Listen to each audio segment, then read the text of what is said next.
मैं रणजीत सिंह और आप देख रहे हैं यूट्यूब चैनल बहुजन पैगाम।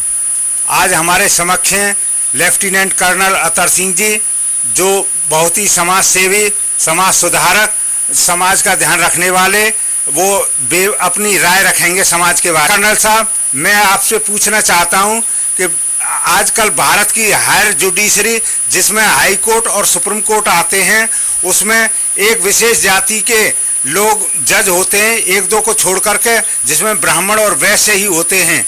तो इसके बारे में आपका क्या कहना है? बहुत बहुत शुक्रिया आपका। भारतीय संविधान में ये प्रोविज़न किया गया है कि हर आदमी को उसकी योग्यता अनुसार उसकी जगह मिलनी चाहिए।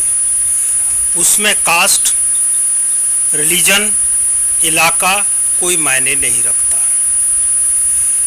सबसे पहले उस इंसान के अंदर योग्यता होनी चाहिए, अनुभव होना चाहिए, कार्य क्षमता होनी चाहिए और प्रतियोगिता की भावना और प्रतियोगिता में पास होना उसके लिए बहुत ज़रूरी है। कॉलेजियम सिस्टम में ये चारों बातें पीछे रख दी गई हैं। संविधान में प्रोविज़न दिया हुआ है कि नेशनल जुडिशियल कमीशन होना चाहिए, उसको भी पीछे छोड़ दिया गया है। कुछ जज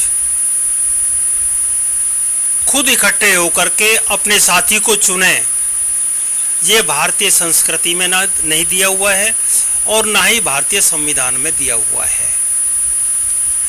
ये एक शक की ग्रहणी में, शक के दायरे में आता है कि खुद ही आप सिलेक्शन करें, खुद ही अपॉइंटमेंट करें और खुद ही अपना सारा काम करें।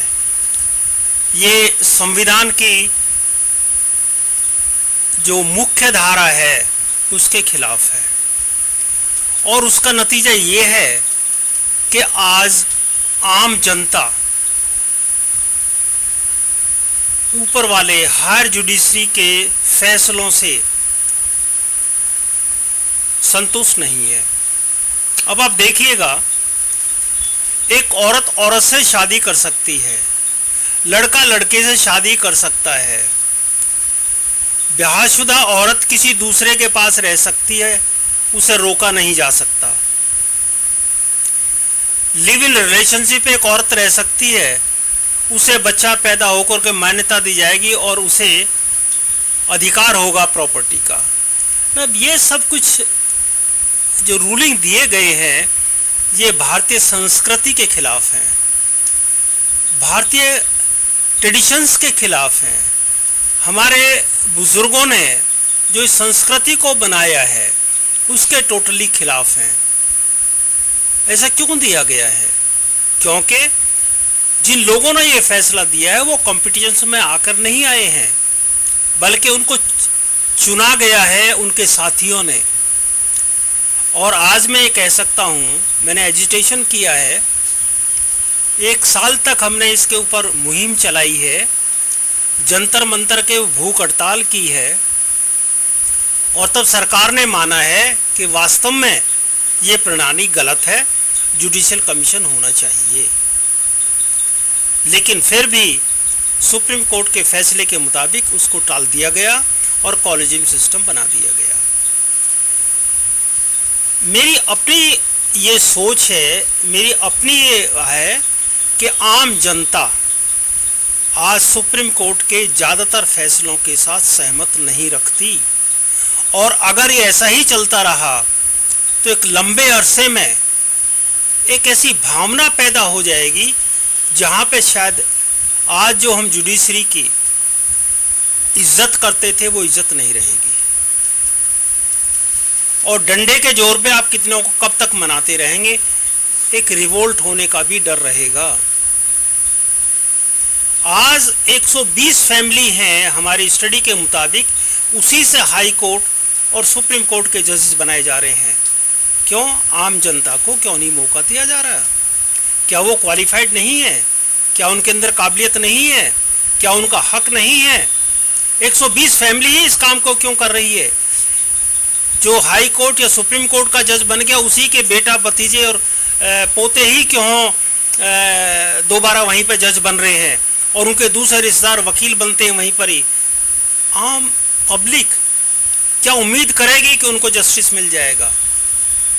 इसलिए मेरी सलाह है, प्रार्थना है कि इस सिस्टम को दोबारा सोचा जाए और एक जुडिशियल कमीशन के बारे में गवर्नमेंट सोचे।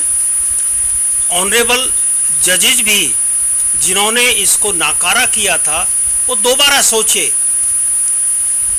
कि हम एक व्यक्तिगत के लिए ये रूलिंग नहीं दे रहे हैं, व्यक्तिगत के लिए हिंदुस्तान की सरकार नहीं चल रही है, व्यक्तिगत फ़ायदे के लिए हमारा जुडिशियल सिस्टम नहीं चल रहा है, पर देश की आम जनता के लिए है। क्या आम जनता के फैसले, आम जनता के फ़ायदे में जुडिशियल सिस्टम में जुडिशियल कमीशन होना चाहिए या कॉलेजियम सिस्टम? ये मेरी प्रार्थना है कि आज के जो हायर जुडिशरी में जजेस बैठे हुए हैं वो बहुत काबिलियत रखते हैं, वो भी सामाजिक आदमी हैं, उनकी बहुत तजुर्बे हैं। वो इस बारे में दोबारा सोचें और एक खुदगर्जी के बजाय आम जनता के लिए, देश की भलाई के लिए इसके बारे में दोबारा विचार करें। ये मेरी प्रार्थना है। धन्यवाद। थैंक यू कर्नल साहब, आपने बड़ी संजीदगी से कॉलेजियम के बारे में अपनी राय रखी है जो देश हित में है, और इसको हम भारत सरकार से आग्रह करते हैं कि जो आपके विचार हैं, शुद्ध विचार हैं, उनको भारत सरकार लागू करे।